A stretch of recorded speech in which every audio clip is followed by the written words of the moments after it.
সকল দর্শকবৃন্দকে শুভেচ্ছা জানিয়ে আজকের ভিডিওটি শুরু করছি।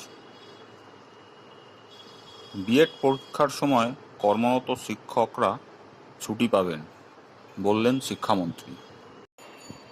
যেসব কর্মরত শিক্ষিকারা স্কুল থেকে ছুটি নিয়ে বিএড করছেন তাদের পরীক্ষার সময় অতিরিক্ত ছুটি অনুমোদন করা হবে। শিক্ষা দপ্তর বিষয়টি দেখবে।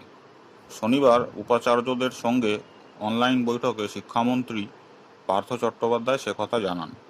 জুন মাসের শেষে বিএডের ফাইনাল বর্ষের শেষ সেমিস্টারের হওয়ার কথা থাকলেও তা অনিশ্চয়তার মধ্যে পড়ে গিয়েছে। তাই শিক্ষণ বিশ্ববিদ্যালয় সেই পরীক্ষা আগস্টে নিতে চাইছে। এদিকে এইসব কর্মরত শিক্ষকদের ছুটি আগামী 30শে জুন শেষ হবে। পরীক্ষার সময় যাতে এই শিক্ষিকাদের ছুটি দেওয়া হয় তার জন্য উপাচার্য সোমা বন্দ্যোপাধ্যায় শিক্ষা দপ্তরের কাছে চিঠি দিয়েছিলেন। শনিবারের বৈঠকে এই বিষয়টি ওঠে। এ নিয়ে মন্ত্রী সহমত পোষণ করেছেন।